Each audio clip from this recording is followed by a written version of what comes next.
আজ থেকে দেশ জুড়ে বাড়লো আমুল দুধের দাম। 1 থেকে 3 টাকা পর্যন্ত বাড়লো দুধের দাম। দুধের দাম বাড়ালো আমুল মিল্ক মার্কেটিং ফেডারেশন। দাম বাড়লো আমুল শক্তি, আমুল তাজা ব্র্যান্ডের। দাম বাড়লো আমুল টি স্পেশাল ও আমুল গোল্ডেরও।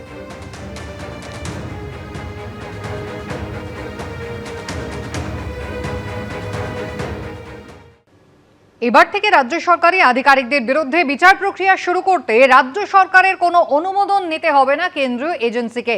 দুর্নীতি হটাতে এবার কড়া সিদ্ধান্ত মুখ্যমন্ত্রী শুভেন্দু অধিকারীর। ধাপে ধাপে নয়, রেখে রেখে নয়, একসঙ্গে একাধিক কড়া সিদ্ধান্ত। প্রশাসনের রন্ধ্রে রন্ধ্রে যে দুর্নীতি বাসা বেঁধেছে তা হঠাতে কড়া সিদ্ধান্ত নিলেন মুখ্যমন্ত্রী। আজকে আমরা সিবিআইকে 3টি দপ্তরের আধিকারিকরা যারা করাপশনে যুক্ত ছিলেন তাদের স্যাংশন আমরা দিয়ে দিলাম। এবার থেকে রাজ্য সরকারি আধিকারিকদের বিরুদ্ধে বিচার প্রক্রিয়া শুরু করতে রাজ্য সরকারের কোনো অনুমোদন নিতে হবে না কেন্দ্রীয় এজেন্সিকে। কার্যত ফ্রি হ্যান্ড দেওয়া হলো সিবিআই, ইডির মতো তদন্তকারী সংস্থাগুলোকে। যে সমস্ত আধিকারিকরা দুর্নীতিগ্রস্ত তাদের বিরুদ্ধে সিবিআই বা অন্যান্য কোর্ট নিযুক্ত তদন্তকারী সংস্থা তারা চার্জশিট দিয়ে তাদেরকে পানিশমেন্ট বা প্রসিকিউশন দেওয়ার ক্ষেত্রে স্যাংশন নিতে হয় আইন অনুযায়ী। বিদায়ী সরকার এবং বিদায়ী সরকারের মুখ্যমন্ত্রী তথা স্বরাষ্ট্রমন্ত্রী এই স্যাংশন আটকে রেখেছিলেন দুর্নীতিগ্রস্ত আমলা এবং আধিকারিকদের বাঁচানোর জন্য। এটাতে এডুকেশন ডিপার্টমেন্টের টিচার রিক্রুটমেন্ট স্ক্যাম রয়েছে, মিউনিসিপ্যাল অ্যাফেয়ার্স ডিপার্টমেন্টের মিউনিসিপ্যাল রিক্রুটমেন্ট স্ক্যাম রয়েছে এবং কোঅপারেটিভের ক্ষেত্রে আমরা আজকে সেটা দিয়ে দিলাম। তৃণমূল সরকারের আমলে রাজ্যে শিক্ষা থেকে পুরসভায় নিয়োগে ব্যাপক দুর্নীতি সামনে এসেছে। গ্রেফতার হয়েছেন একের পর এক হেভিওয়েট নেতা মন্ত্রী থেকে শুরু করে সরকারি আমলা। স্কুলে নিয়োগ দুর্নীতির মামলায় সুপ্রিম কোর্টে রিপোর্ট জমা দিয়ে সিবিআই জানায় পুরো ষড়যন্ত্রটি তৎকালীন মন্ত্রী পার্থ চট্টোপাধ্যায়ের তত্ত্বাবধানে এবং তার সহ ষড়যন্ত্রীদের দ্বারা পরিচালিত হয়েছিল, যারা হলেন এসএসসির তৎকালীন চেয়ারম্যান সুবীরেশ ভট্টাচার্য, এসএসসির প্রাক্তন চেয়ারপারসন শর্মিলা মিত্র, মধ্যশিক্ষা পর্ষদের তৎকালীন সভাপতি কল্যাণময় গঙ্গোপাধ্যায়, এসএসসির উপদেষ্টা শান্তিপ্রসাদ সিনহা, এসএসসির তৎকালীন সচিব ও চেয়ারম্যান অশোক কুমার সাহা, এসএসসির প্রোগ্রাম অফিসার বর্ণা বসু এবং সমরজিৎ আচার্য সহ অনেকে। এবার তাদের বিরুদ্ধে কড়া পদক্ষেপ নেওয়া হলো। রাজ্যপালের অনুমতি নিয়ে 4টি মামলায় এদের বিরুদ্ধে বিচার শুরুর ছাড়পত্র দিল রাজ্যের বিজেপি সরকার। 3টি মামলায় এসএসসির প্রাক্তন উপদেষ্টা শান্তিপ্রসাদ সিনহা, প্রাক্তন চেয়ারম্যান সুবীরেশ ভট্টাচার্য, সৌমিত্র সরকার ও অশোক সাহা, মধ্যশিক্ষা পর্ষদের প্রাক্তন সভাপতি কল্যাণময় গঙ্গোপাধ্যায় এবং এসএসসির প্রাক্তন প্রোগ্রাম অফিসার সমরজিৎ আচার্য ও বর্ণা বসুর বিরুদ্ধে বিচার চালাতে ছাড়পত্র দেওয়া হয়েছে। আরেকটি মামলায় এই 7 জনের পাশাপাশি এসএসসির আরেক প্রাক্তন চেয়ারপারসন শর্মিলা মিত্রর বিরুদ্ধেও বিচার চালাতে ছাড়পত্র দেওয়া হয়েছে। রাজ্য সরকারের বিজ্ঞপ্তিতে বলা হয়েছে এরা সরকারি আধিকারিকের পদে থেকেও অসৎভাবে অন্যায্য সুযোগ সুবিধা নিয়েছেন। সিবিআই তদন্তে যে তথ্য উঠে এসেছে তাতে সন্তুষ্ট হয়ে এদের বিরুদ্ধে দুর্নীতি দমন আইন অনুযায়ী বিচার প্রক্রিয়া চালানোর ক্ষেত্রে সায় দিয়েছেন রাজ্যপাল। অন্য কোনো আইনে বিচার চালাতে হলে সেই ছাড়পত্র দেওয়া হচ্ছে। পুরসভায় নিয়োগ দুর্নীতির মামলাতেও সিবিআই চূড়ান্ত চার্জশিটের নাম ছিল রাজ্য সরকারের এক আমলার।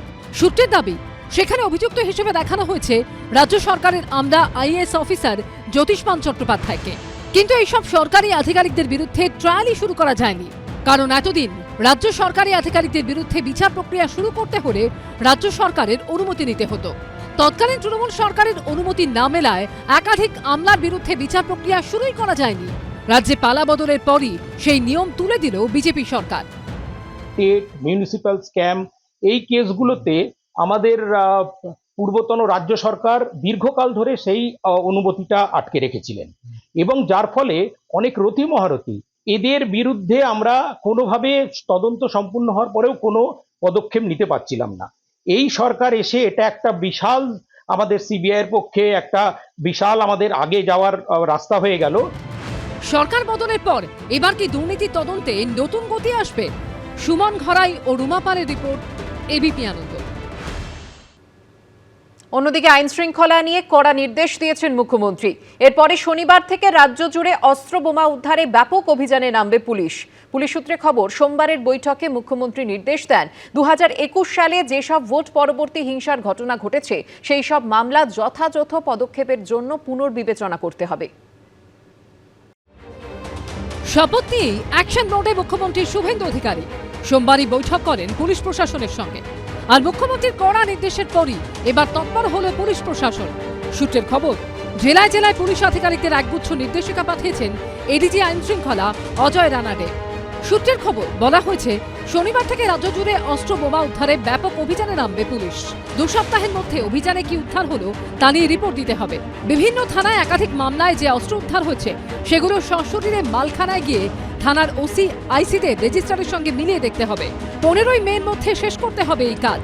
16ই মে থেকে বিভিন্ন থানায় মালখানা পরিদর্শন করবেন এসডিপিও এবং ডিএসপিরা। এডিজি সিআইডিকে রিপোর্ট দেবেন তারা। 2021 সালের ভোটের ফল বেরোনোর পর রাজনৈতিক হিংসার ঘটনা নিয়ে সোমবার নবান্নে পৌঁছেই বড় বার্তা দেন মুখ্যমন্ত্রী। যাদের আত্মবলিদানের মধ্য দিয়ে বিজেপি সরকার প্রতিষ্ঠা হয়েছে, সেই ভারতীয় জনতা পার্টির অকালে ঝরে যাওয়া 321 জন, তাদের পরিবারের প্রতি এই সরকার দায়বদ্ধ।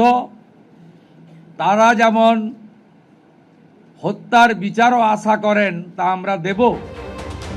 সেদিনই পুলিশ প্রশাসনের সঙ্গে বৈঠকে বেশ কিছু নির্দেশ দেন শুভেন্দু অধিকারী। পুলিশ সূত্রে খবর, 2021 সালে যেসব ভোট পরবর্তী হিংসার ঘটনা ঘটেছে সেই সব মামলা যথাযথ পদক্ষেপের জন্য পুনর্বিবেচনা করতে হবে। পুলিশ যেসব মামলার ফাইনাল রিপোর্ট দিয়ে দিয়েছে সেগুলো আবার খতিয়ে দেখতে হবে। কোথাও কোনো গাফিলতি ধরা পড়লে ফের পূর্ণাঙ্গ তদন্ত করতে হবে। যে অভিযোগগুলোর ক্ষেত্রে শুধু জেনারেল ডায়েরি হয়েছিল সেগুলো আবার খতিয়ে দেখতে হবে। শাস্তিযোগ্য অপরাধ ধরা পড়লে ফের তদন্ত করতে হবে। সব ক্ষেত্রে তদারকি করবে সেই জেলার এসপি সিপিরা। তারপরেই এডিজি সিআইডির কাছে রিপোর্ট দেবে তারা।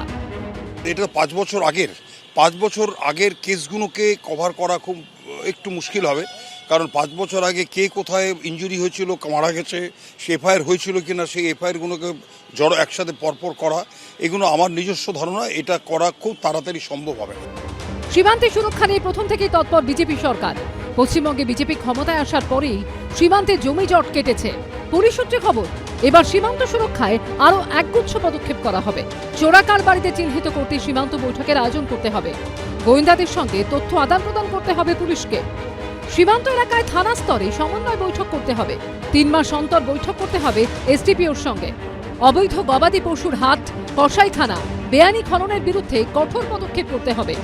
যারা লাইসেন্স প্রাপ্ত এবং গবাদি পশুর বৈধ কারবার করে তাদের যেন কোনো তোলাবাজি বা দুষ্কৃতী হামলার শিকার না হতে হয় সেদিকে নজর রাখতে হবে। ট্রাফিক ব্যবস্থাকে অগ্রাধিকার দিতে হবে। সূত্রের খবর, সব জেলায় এই নির্দেশিকা পাঠিয়েছেন এডিজি আইন শৃঙ্খলা। পার্থপ্রতিম ঘোষের রিপোর্ট, এবিপি আনন্দ, কলকাতা। এবিপি আনন্দ, এগিয়ে থাকে, এগিয়ে রাখে।